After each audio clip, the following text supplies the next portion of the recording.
Hi, I'm Tim Schneider, CEO of Investors Community Bank, where our promise is to walk in our customers' shoes. One unique way we do this is by visiting our customers and learning more about them. Join me as we take a walk in their shoes.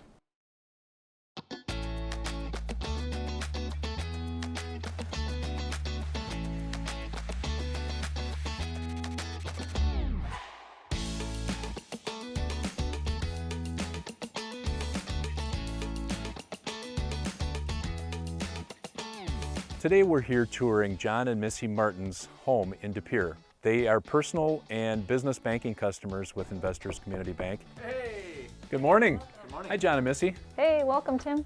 Thank you. We appreciate you allowing us to tour your home today. Thank you again, Jon and Missy, for allowing us into your home today. What drove you to choose this home versus another one?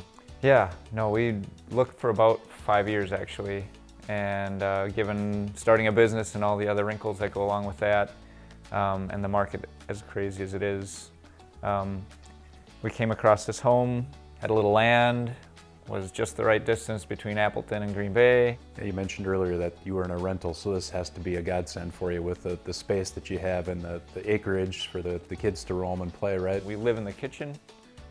We like to host friends and family, and having a concept like this, people can be sitting here and still be part of the action, if you will.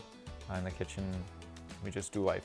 This house checked a lot of boxes for us. We have 4 kids, basement's finished, so they get to go play downstairs, they get to play out in the yard. Still piecing some things together, but it's all here under one roof now. Missy, tell me a little bit about, you talked about loving to cook in the kitchen and bake with your kids. Tell me a little bit about what you do and what you make and what the kids enjoy.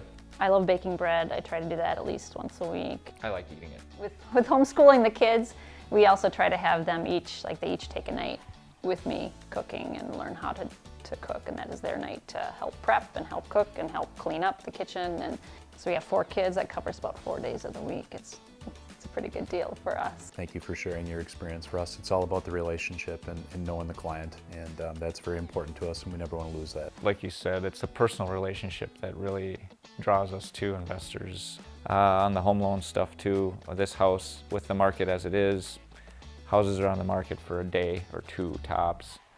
So when this came up, we weren't actually really, this was I think the first or second house we looked at, and we were just kind of passively doing that. But when this one came on... Passively for 5 years. Passively for 5 years. But when this one came on the market, it was immediately the, holy cow, let's get the financing piece rolling, because, you know, this house won't be here tomorrow. Mm-hmm. Yeah, and it was really nice to have someone who knew our whole business rather than going to someone else and letting them kind of see what our business finances were and figure out Pulling all those having pieces to start together. over. we can do right now during COVID. You know, investors knew our track record. Tell me a little bit more about your business and how you survived COVID, and you know, how things are going these days with COVID continuing. Initially in March, we had to shut down completely. We did takeout. Unfortunately, that meant we had to lay off all of our employees except for the 2 of us and our GM, and we ran the kitchen, tried to get creative as we could with what we could offer, takeout pizzas, etc. People are really out to support small business. I'd say generally speaking, what really humbled us was watching all of the regulars become super regulars. They really went out of their way to, maybe they came once a week before, now they came 2-3 times a week, whether it was for coffee or food, or through that whole period. We just had signed with a second distributor in December of 19, and we were really building some nice momentum into 2020 when COVID hit. So Lindsay has just been an outstanding asset for us. When we had to shut down in March and there was a whole bunch of uncertainty, and then the payroll protection program came out, we had a response back, and the money actually deposited, I think, a day or 2 after it opened up for applications. So that was an amazing help for us, just because at that point we had shut our doors It always fascinates me when I talk to business owners about how quickly they adjusted to the pandemic and were able to continue to deliver service or products, and it's amazing the entrepreneurial spirit to make it happen.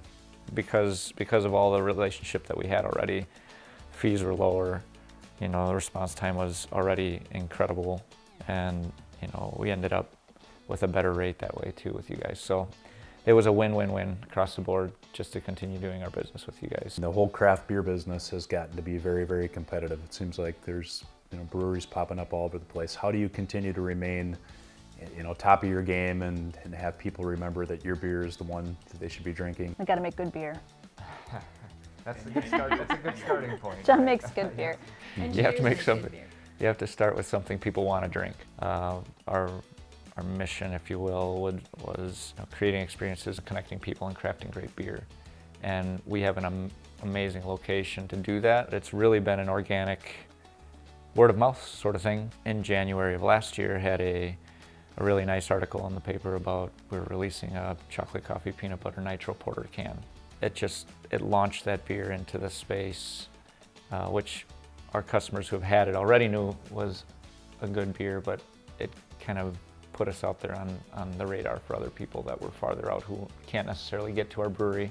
That's one of our niches, basically. You kind of have to have a few things that are solely your own and that make your brewery known. And I think one of them is the nitro beers. So then we got the capability to put them in a can, which is, I think we're only the second brewery in Wisconsin to do that. Okay. Well, so that's a kind of a unique thing, is to be able to do the nitros really well and in cans.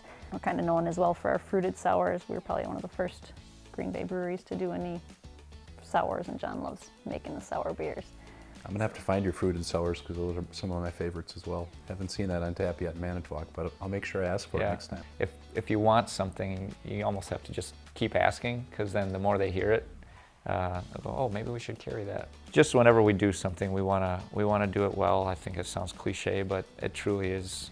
It's how we approach things. I'm not gonna release something I'm not happy with. And I'm my own worst critic, so I try to maybe. If John's happy with something he made, that it's really good. Like this house. It took us 5 years, but we found one that I really liked. The right one. Yeah. Yep. I think part of what drew me to brewing in the first place was that collegial, like we're competitors, but we're friends, right? So it's not cutthroat. If one brewer needs something, we're always there to help each other out if they need an ingredient or they're short something. Yeah, that was a really fun surprise getting into this business. We didn't know what that was going to be like, but it's so fun. And it's much more, let's make Green Bay a place for craft beer lovers to come. Well, we thank you for your trust and your continued relationship with Investors Community Bank. Thank you. Absolutely. Congratulations, guys. All the success here, and thank you very much for your commitment to Investors Community Bank.